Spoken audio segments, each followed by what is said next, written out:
I have seen way better things than that screen before. Then again, I have seen the duck pond special in that screen, so let's just start it. Inspired by a recent discussion in the Shiny Old Discord server, I will be making a Soviet Initial D car in Automation today. Admittedly, I selected another body and I didn't like it, so I do have this all kind of selected in a way that's pretty shit. But this is the 1991 Pierogi Simichki. I've probably butchered that pronunciation.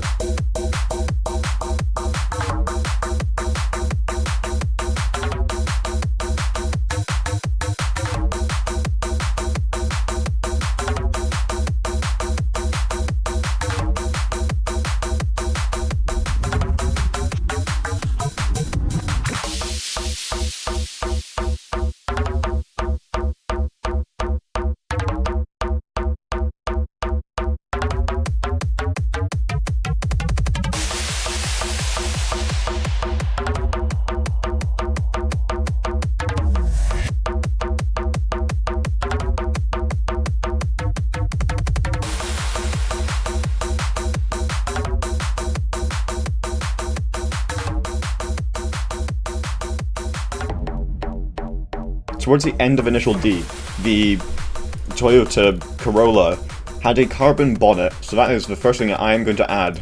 Add a wing similar to the one that was on the KSK's RX-7. Good enough. Like, good sticker on the back. Incel inside. That is perfect for this. They say they're a lonely driver, they're actually just an incel. Barwood. You see, a lot of companies couldn't operate in Russia after the conflict started, so a lot of them set up fake brands so they could still sell products in Russia. That is what I'm just doing here. Goofy. Yeah, pretty much. Perfect. Make sure it's actually going the right way around. Yeah, no. So it's Soviet Russia, so they can't afford to flip it the correct way, so I'm just going to leave that as is.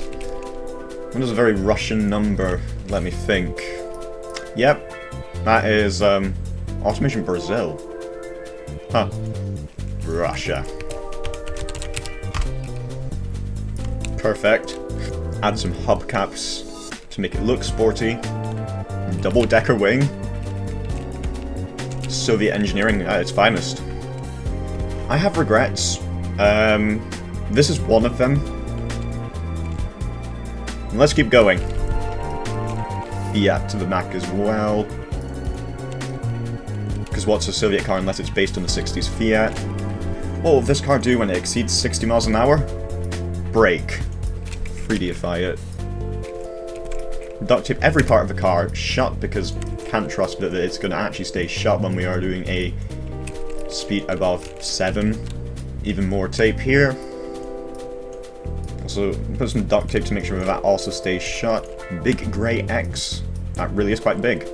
Duct tape the back shut. The bonnet shut because we couldn't afford bonnet latches. What the fuck have I made here? Right, moving on to the engine. Rear wheel drive, new project. Polska Magpie. Inline 4, cast iron, overhead cam, 2 valves. Iron standard. Cast iron, cast, none. Carburetor, 2 barrel, single carb, leaded, standard mid. This is going to produce around 12 horsepower. 80, you know what, first try, the actual engine isn't that bad. It just produces 90 horsepower, but to be fair, the 8.6 wasn't powerful either, and this is kind of competing with it.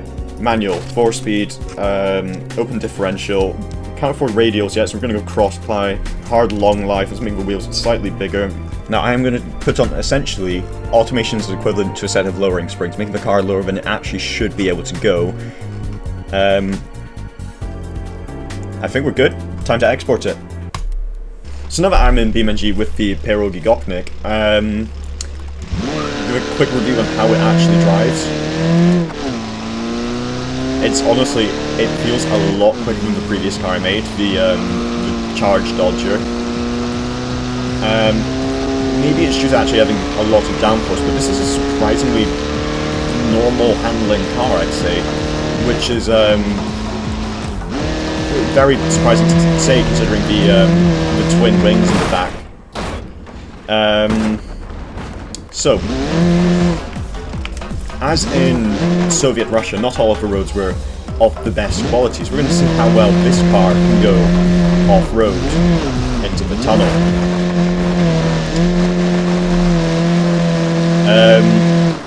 Not very well. Almost immediately got stuck. Here I can do another bit more off-roading on a slightly less intensive track. It's simply just an exposed dirt track through a small valley. See if this car can do it. It's off to a good start, bouncing a little bit.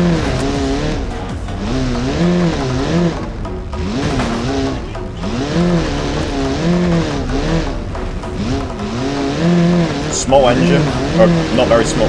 It's 2-litre engine makes easy work with this actually. If I dare say, better than the 7-litre in the last engine. I think the next test that would make sense to do is to see if it can beat the Western rival of the Charged Dodger around the Automation test track. So the time to beat is 3 minutes and 9 seconds, I think, which is, as I said last time, I don't think going to be difficult to beat. Just get it in gear, ready to go. Immediately the acceleration feels to be fair around the same speed, but it handles a lot better around here. Honestly, it feels it's quite comparable in terms of speed, although I do think it's doing better for fuel consumption.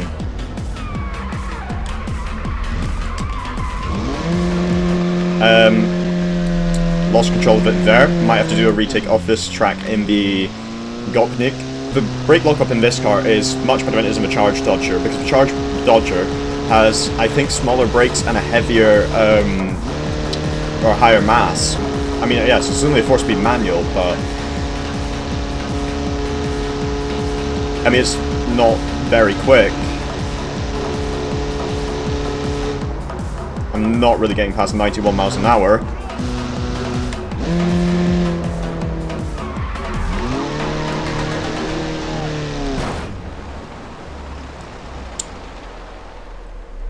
I'm gonna restart that. That was awful.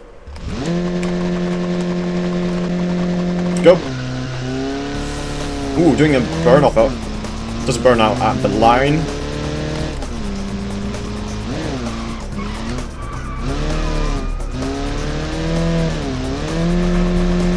Bit of a slide round there. It also has issues with lift-off oversteer, more than the Dodger had. And it also suffers from brake lockup, also like the Dodger. Although,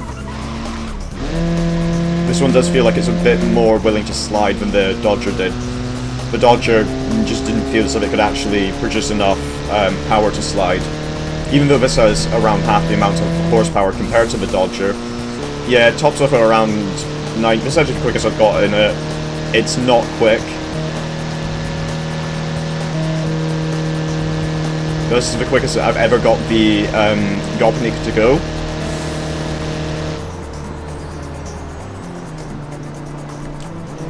Pump the brakes just so they don't lock up.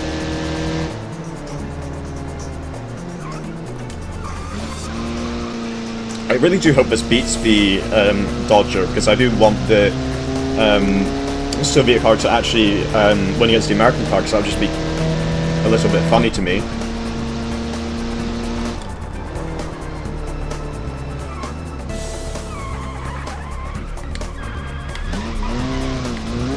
Don't have the issue of almost hitting the barrier there, or actually hitting the barrier there. Although the second I put it into third, I lose all of my power. As to be expected with the awful gearing ratio and the awful engine.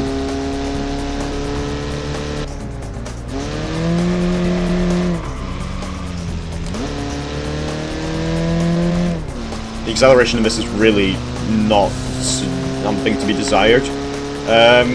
Across the line. 3 minutes 8 seconds. It just narrowly... Oh my god, it just narrowly beat the Charged Dodger by like 1 second. But I am going to take that as a massive victory.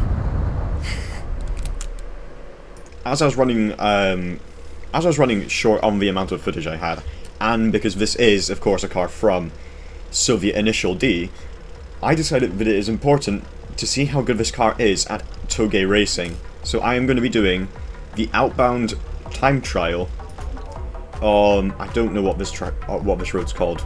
I'm going to be honest.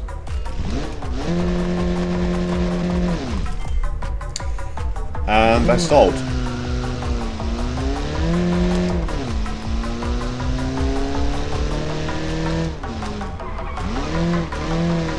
The gotcha run. Drift here.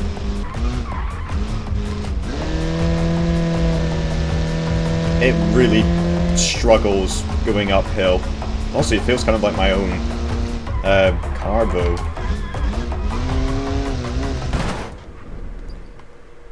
I might have crashed on the first run. This is second run. Might have crashed on the first one.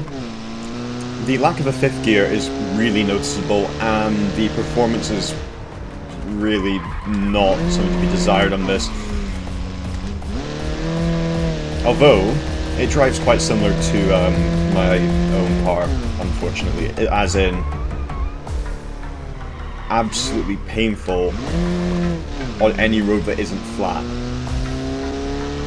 Usually having to go uphill in second or third.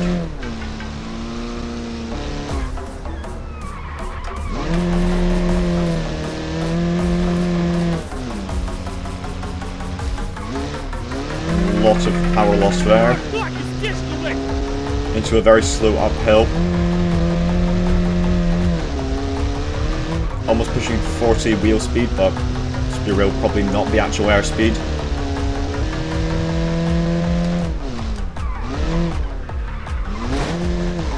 Fuck. The car still drives. Although it doesn't really want to accelerate in second here. And it veers to one side now. Hopefully that'll fix. That has just made it worse. And I've bent my wing, so I've not got the aerodynamics. To be fair, in the first place, I have the aerodynamics of a brick wall, so now it's the aerodynamics of a slightly taller brick wall.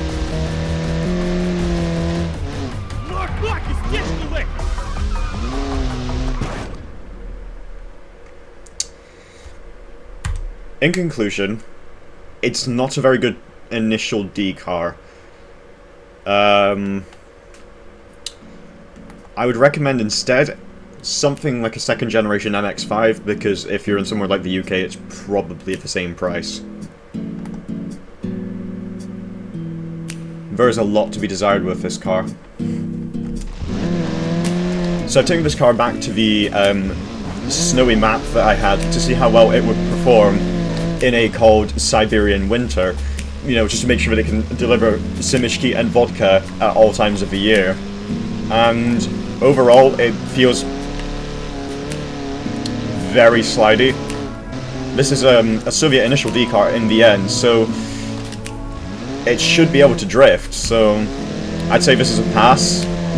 I say as I just spin out. I'm gonna say, I have actually quite enjoyed making these free videos so far, so not quite sure what else to say about that, but this has definitely been quite a fun thing to do for me, and I definitely plan on making more of these in the future, although probably not uploading like twice in one day again. That was just me having a little bit too much time, and of course one of them was around 2 days of editing in the works. Although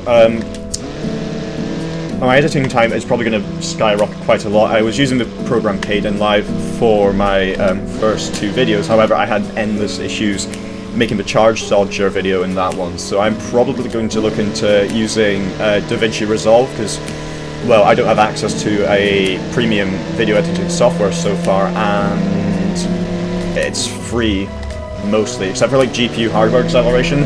While it would be nice to use my GPU for video editing, honestly, I can probably use my CPU for it just fine. I've not got a bad CPU. at all, so should be still fine for editing. I'm about to come off here. Fuck. Yeah. Avoided every tree there somehow. But yeah. Cheers for watching.